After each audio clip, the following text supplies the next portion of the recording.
దేవుని మందిరం నుండి ప్రవహించిన నది ఏది? అది సృష్టికి జీవం ఎందుకు ఇచ్చింది?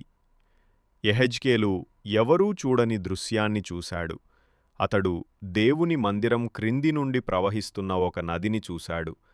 అది చిన్న ప్రవాహంలా మొదలై ప్రతి అడుగుతో అది లోతుగా మారుతూ మోకాళ్ల వరకు, నడుము వరకు, చివరికి దాటలేనంత లోతుగా మారింది.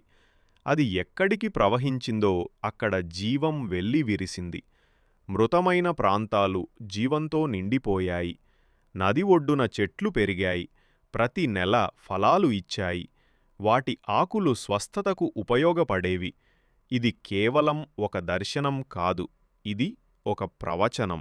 ఎందుకంటే దేవుని సన్నిధి నుండే జీవం మొదలవుతుంది. చిన్నదిగా మొదలైనది ఆపలేనంతగా మారుతుంది. ఎడారిగా ఉన్నది తోటగా మారుతుంది. ఆ నది యేసును సూచిస్తుంది. ఆయన తన ఆత్మను జీవజలంలా తన ప్రజలపై ప్రవహింపజేస్తారు.